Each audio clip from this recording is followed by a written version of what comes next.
Something is unfolding quietly beneath the surface of the US financial system. Again, I'm reading the leaves for you here. Hopefully, you get to appreciate it because nobody talks about these things. Yet, it carries implication for everything: equity valuation, credit spreads, mortgage rates, and ultimately the Federal Reserve credibility. Look at the chart. It shows the spread between the 30 years and the 10-year, right? And the 10-year, of course, is your mortgage. And that spread is just widening. It's accelerating. This is the long end of the yield curve sending a message, and it's not a comfortable one. This is not noise. This is real. This is structural repricing of long-term risk. From 2019 to 2020, right? Don't forget, thumbs up. The 30 and the 10-year spread traded in relatively normal range, hovering around 40 to 50 basis points, 40 to 70.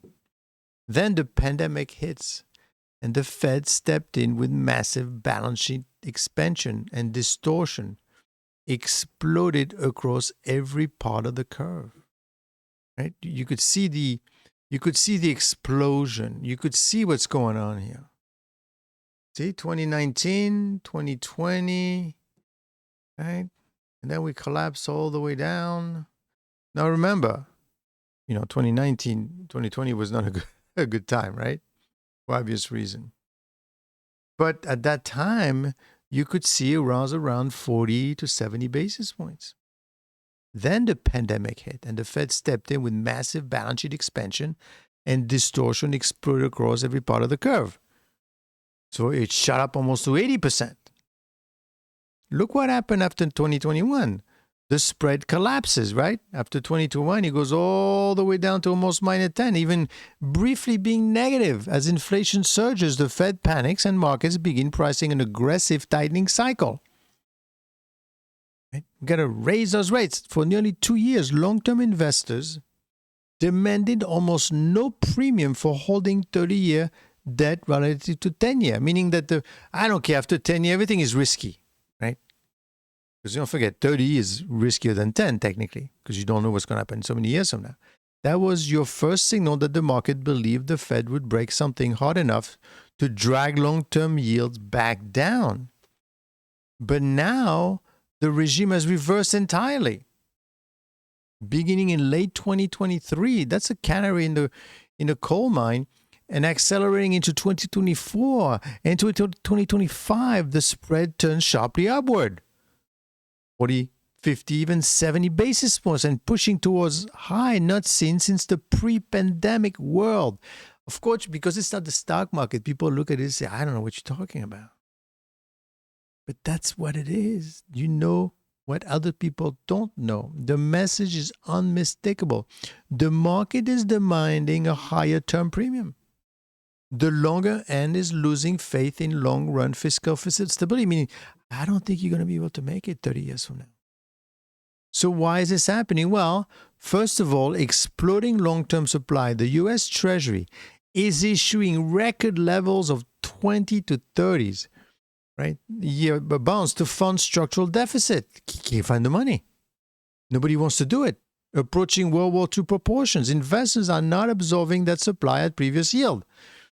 They want compensation, real compensation. I want to get paid for 30-year yield. I don't know. I don't think you guys are going to be around.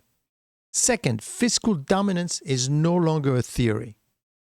The government's debt load is so large that the bond market is beginning to price the possibility that the Fed will eventually be forced to accommodate fiscal conditions, not fight them. That dynamic raises the back end of the curve relatively to the front. Third, the inflation story is shifting.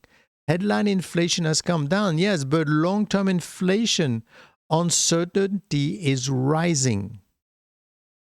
Energy volatility, geopolitical fragmentation, new tariff regime, and supply chain weaponization are all feeding a world where investors no longer believe in stable 2% inflation over decades. The results. The long bond, once a quiet, predictable anchor of the financial system, is now the battlefield.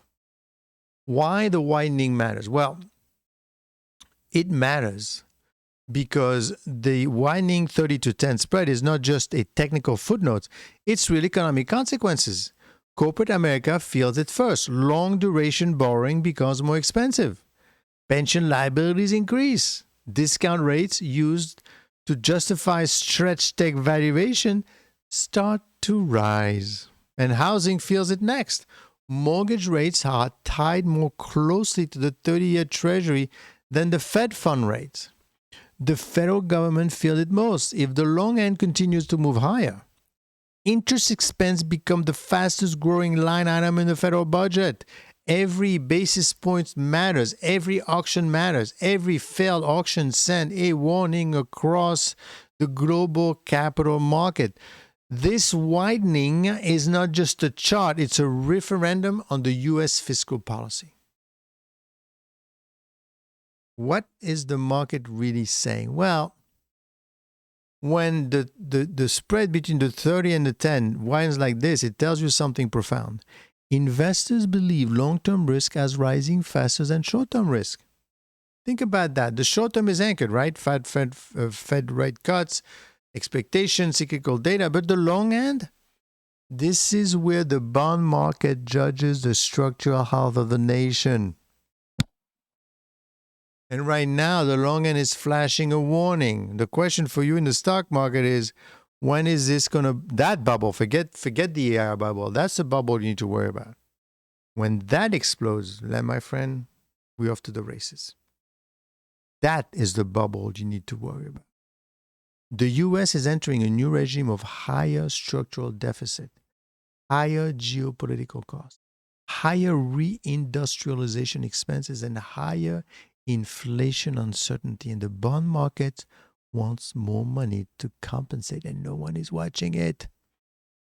This is fiscal confidence eroding in real time. The big picture, a new yield curve regime. For years, investors grew accustomed to a world where the Fed controlled everything. The front end, the back end, the credit markets. The world is ending.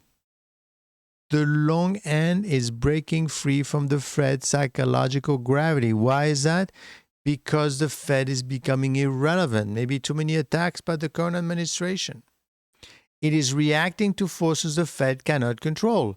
Structural deficit, demographic pressures, defense spending, energy realignment, multipolar world, persistent inflation volatility. This widening spread is not a blip.